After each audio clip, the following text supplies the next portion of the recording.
Hi, how are you? I'm David Sabella. In addition to the wonderful things Hope said about me, I do want to just sort of relate. I do teach also at Montclair with George. I teach, and Christy. Hi, Christy. And at Fordham University, their summer music theater program, which is just a couple of years old, 3 or 4 years old. I also started my career as a classical singer. Although I do spend most of my time these days in music theater and contemporary commercial music. I I still am a countertenor in classical music, although I'm not performing as much as I used to. But in '95 I did win the Luciano Pavarotti International Voice Competition and had a pretty long career until I had my kids. And you know how that goes. So then we settle down and we start teaching. For 6 years I was the president of NYSTA, New York Singing Teachers Association. And so a lot of my work with NYSTA was technology, online technology. And I use a lot of technology in my studio for one thing or another. I could go on about it probably all night, but today, and I don't know how much time I have, so you have to keep me honest. Today I broke it down into 3 sections for you. Marketing, studio tools, and online lessons. And I know, yes, Peter's going to do also something on Skype, so I won't spend a lot of time on that. But marketing and studio tools are very important because that's our lifeline. It's the new how do you hang a shingle, and how do you advertise your studio. So marketing online is a whole new face. And I want to play this for you. Garage is the longest running dinner show in the city of Chicago. We do an audience interactive Roaring 20s musical comedy show with the gangsters and flappers from the Roaring 20s. I decided to use the AdWords Express when I noticed that my newspaper and my radio advertising weren't effective anymore. I opened a beauty company 9 years ago here in Russian Hill because I wanted to offer a premier beauty destination. We're real people, we're customers as well, and we like to give them the kind of service we like to receive. My name is David. I'm the owner and sole proprietor of Sabella Mills Voice Studios with locations in New York City and New Jersey. I specialize in training singers for music theater, contemporary music, pop, rock, jazz. When I first started my ad with AdWords Express, not really knowing what I was doing, I set up all my information, I put in my budget, and it started to work. And then suddenly I thought, well, I'm going to increase my budget a little. And lo and behold, it really worked. I've hired an associate teacher, both studio locations are full. I mean, we live in a city where everyone is online. All someone has to do is type in beauty salon in San Francisco and we come right up in the Google search. We know the ad is working because when people call to make reservations, we ask them how they found out about us. And that's when they tell us they found us when they did a Google search for dinner theater in Chicago. Creating my ad was one of the easiest things I've ever done on the internet. I just had to fill out my information, set my budget, and click.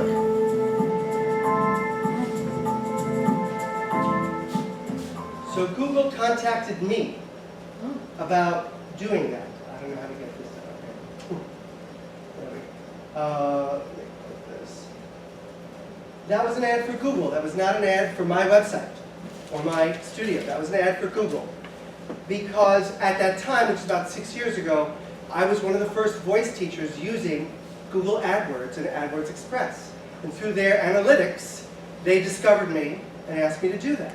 Cool. So I want to turn you on to Google AdWords because it really does work. Okay? And it is very, very simple. So if you do a little search right up here at the bar for AdWords Express, let's see what comes up. I'll do that. Yeah, Google AdWords Express right there. I usually use the mouse. So sign in. I'm already an AdWords user, so I'm going to sign in. It's very simple to make your AdWords campaign. And you set your own budget. So you can decide you want to spend $2 a day or $10 a day, or more or less. It's up to you. Google will give you suggestions for what other AdWords in your field, in your area, are spending. And so you can put yourself into that range, etc. You can go above it or below it. So right now, the only campaign I have running right now is my Bloomfield location. because the 34th Street location here in Manhattan is pretty full. So I put my money into the Google AdWords location. So if you're not a member and you just sign in and you register, it will take you through step by step how to create this ad. And it really is just putting in a little bit of information. Okay? More active Bloomfield. Let's see, can I edit this? Yes, edit.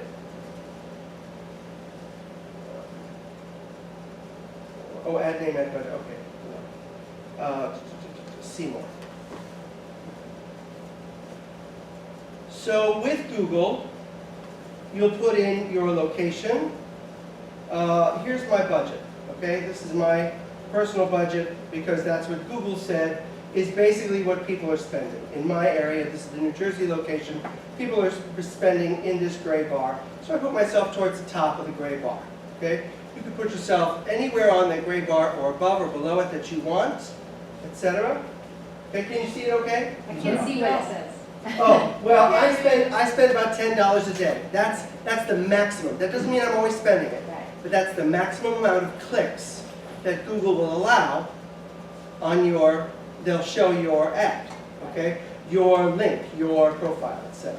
Let me cancel that. And I want to see the ad, I want to see that. I actually have not been to this site in quite a while. And or ad preview, okay. So here's my ad preview down here in this corner. Can you all see it? So when someone types in Voice Lessons New Jersey or Bloomfield, New Jersey, or even, it's a 25-mile radius, so it could even be Voice Lessons New York, okay? So that's part of what comes up on the Google ad search.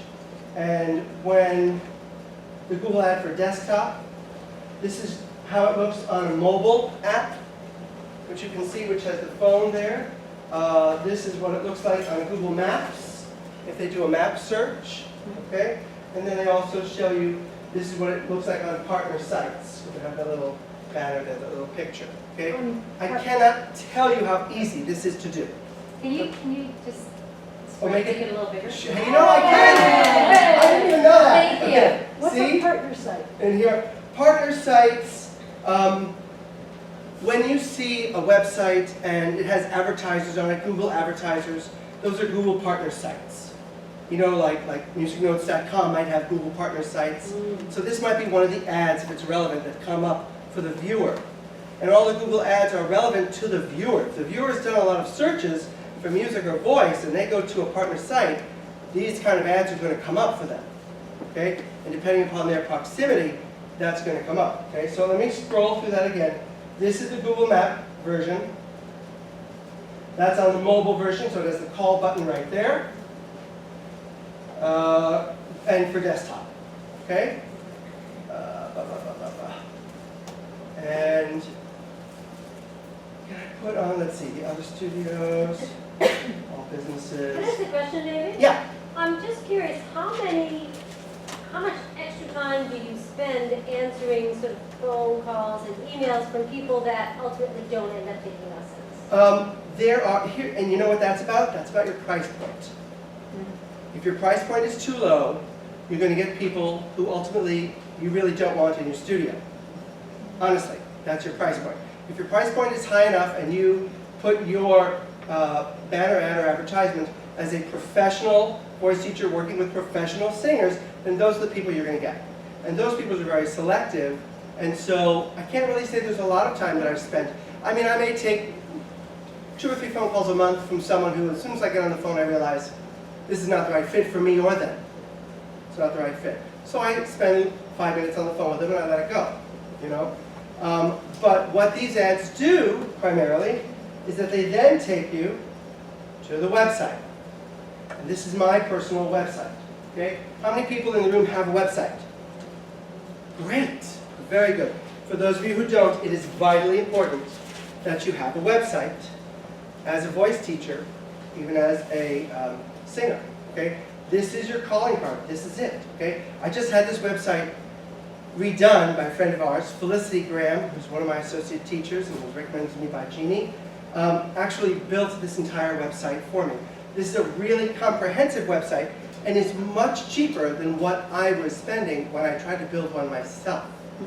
So let me put that word of warning into you, because you could go to one of those sites where you could build it yourself and wind up spending, pittance to build it, but then the hosting might be $20, $30, $40 a month. So the hosting for this is $13 a month. So it really will pay to have someone else do it if the hosting and long-term costs are much less, okay? So on this website, little graphics and little things that are happening. You can see my little first page paragraph here, and my social media widget. This goes right to my Facebook Studio feed, which is also important, and I'll talk to you about having that.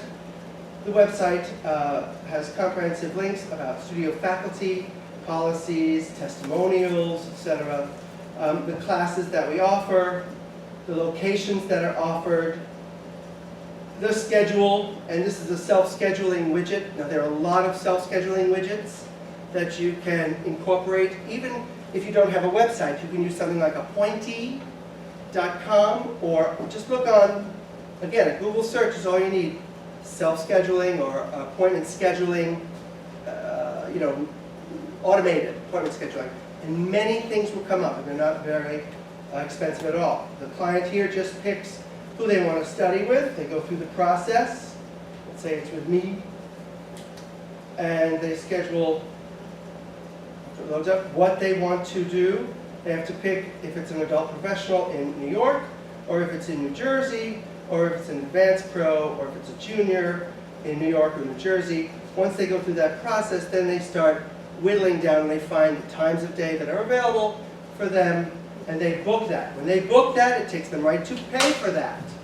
So you get a booking and you get a payment, and your calendar is full. Then that appears on my Google Calendar. Okay, so this is my Google Calendar. That's scary. Okay? The blue is me, the yellow is Felicity, the pink is Elizabeth, the green is family things that normal people don't see, etc. And so this takes you through my schedule. Now, things I happen to know somebody booked, like this light blue one here, see that's booked, that came through the schedule. It's already booked on my calendar, and I know that she paid for it already.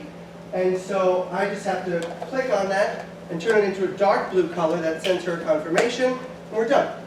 So the scheduling widget that I use also sends them reminders, as will Appointee. And if they need to cancel, they can do that. And then it sends me a reminder or something, notice that they've canceled. You use Appointee? Is that what you use? I have to be honest with you. Yeah. I don't know what Felicity put on here. Oh. But one of the things that we looked at was Appointee, and I liked it a lot. Okay. But it may be something else. Okay. Okay? Once you have a website, then whatever thing you put in is kind of hidden in the background, because it all just looks like your website. If you don't have a website, you'd use something like Appointee, and then you would give them a link to schedule. Okay? It sends them reminders. It sends them even payment reminders if the invoice is not paid by then, etc. The website also, and I got to tell you, I love Felicity. She's an excellent voice teacher, and she's an excellent website designer and builder. So I'm going to put it out there. Her name is Felicity Graham, and you can reach her through my website, Felicity@Sabella Voice, if you need a website built, because she's very good at it. Clients log into this, and I wanted something that not only could deal with my needs now, but I wanted to grow. I wanted to put things on the back end, which I still haven't done, but I wanted to put exercises on the back end that a client could log in and warm up with the exercises that are on the website. Right now we have it so the client, if the client logs in here, each client does have a login profile that I give them. I'm going to log in myself. Okay, so now I'm logged in as me. You see up here staff. So that clients don't see that, only I see that. This takes me to the back end. So all of a sudden now, I have a whole way of getting to the files and such that I keep on each client. Because there are, blessedly, a lot of them, and my brain is like a steel sieve. Right. So I need to write down everything to make sure I know what we did last time and what I want to work on the next time. So I go to user notes. And here are the users. Let me just click on this one. Samantha's a new client for me, and here are her user notes. She just had a few lessons with me, and I just wanted to write down, what we did, so to remind myself, okay? Also in my studio, if Elizabeth takes Samantha as a client 1 week, or Felicity does, they'll know what I'm doing with her and how to carry on, okay? So there are things that you may or may not want to use in this functionality, but it's better to have more and not need it than not have it at all, okay? I just have a question. Yes. When do you write that in? When do I write what in? Oh, right at the end of the lesson, or as I'm doing it. I used to be very anal about it, and I used to write down every exercise. And I have to tell you, that got really intrusive. And so I'm very aware that this type of technology can be intrusive into the lesson. And so you have to monitor that for yourself. So I will take, it's one sentence. It's not much, Just to remind you. Just to remind me. And especially, and we know this happens, they come in, either they've had a callback that went well or didn't, and they're distraught, or they have something to prepare for. I want to know, I need to remember, if they have a callback in 3 weeks, I have to write it down, because by the time the next week comes, I'll forget, and then I look like a jerk. So I got to write it down. This callback is coming up, and this audition is coming up. We're working on this repertoire to keep it consistent, So it's a way for me to really connect, and just keep my brain about it. Clients also have, sorry, yes? Oh, I Yes. was gonna say, I make similar notes. Right now mine are in like an Excel spreadsheet, but I do it at the end of the day, and it takes 15 minutes, and I just write a few sentences. So if somebody had like a really good trigger that triggered like the right sounds, I need to remember that, so That's that right. when they walk through the door next week, I can be like, Halloween lady, this gets us in the right spot. That's right. That works really quick, and we go right But to like it. that, I'll never remember it, and I won't remember it tomorrow either. But at Right. the end of the day, when I'm on the train home or whatever, I can just make those little notes. Sometimes I do it on my phone, sometimes I pull out my laptop. I just make those notes really quick and email them to myself, and then copy and paste them into the final document. I also keep it as a security. If somebody ever took me to court, I would Right. have, for whatever kind of inappropriate behavior, I would have a log. And one thing I do make sure if I ever have a student who's crying or something, I will write, she started to cry, I hugged her to comfort her. So that I have a record of any kind of Right. that may have been misconstrued as inappropriate That's right. or whatever. That's So right. for me, it's kind of twofold. Maybe I'm paranoid, I don't know. But No, that's right. No, that's I think right. it's a good idea to have something like that. That would be evidence in the court. There is also an iPad, it's only for iPad right now, app called iDocio that actually a lot of classroom teachers use. But you can adapt it for your studio, and if you want to do something really quickly and you don't have your computer or laptop, you can just notate in that. Right. Yeah. I think it's important these days, we live in a litigious community, or world, so we do want to keep up on that. This is a briefcase here for clients. Each client has their own briefcase. Digital copies of sheet music or any piano tracks that I've played in or that we've acquired from other sources can be right there. The client can log in and they can, wherever they are, if they forgot their sheet music, well, I have it right here. And I can practice with the song because I have the track right here, etc. So they're just perks, for sort of, for what, and not many people are using that. I have to tell you, it's a new website, but that's our hope about that. Each client also has a profile. I wanted this for my young singers to sort of give them a website page as a singer. It lets me click onto it. Come on now. Go. It's not doing it. Why not? Yeah. Oh, I guess it's thinking.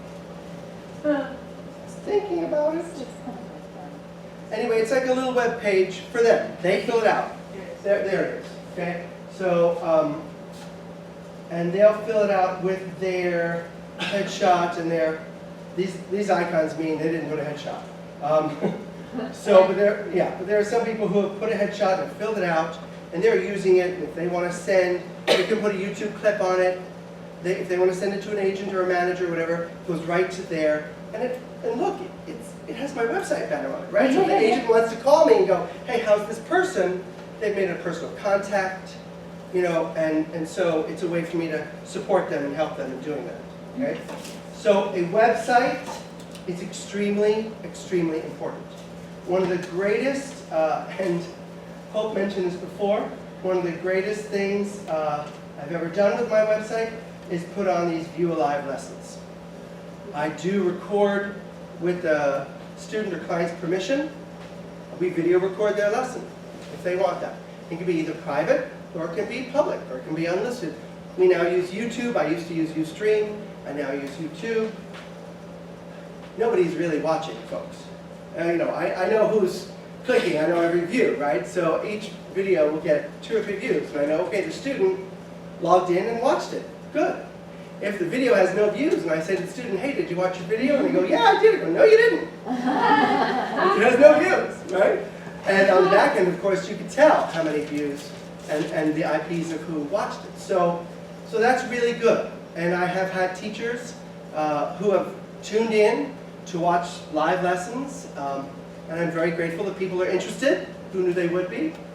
This thing that we're watching now, that we see now, is something I did today, really in preparation for this evening. I've never done this before, because I thought, what the hell do I know that nobody else doesn't know, right? So it seemed egotistical to me to put these things up. But you've seen these things where, and if you've done this in the room, I'm terribly sorry, no, where teachers will like put 2 minutes of, this is my technique for doing this, or this is how we do this, you know, a little 2 or 3 minute blurb. This is actually a great marketing tool. Can't be any more than 2 or 3 minutes, okay? And I decided today to do a quick one about beyond straw phonation. Hi there, my name is David Sabella. I'm a voice teacher here in New York City. I'd like to talk to you today a little bit about straw phonation.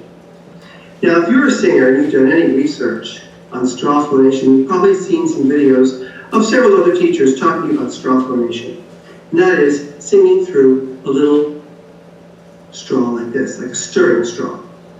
Straw phonation is a great technique for relaxing the voice, for resetting and realigning the vocal process, for bringing the vocal folds in together more accurately and without pressure. All very good. And if you're interested in more of that, you should definitely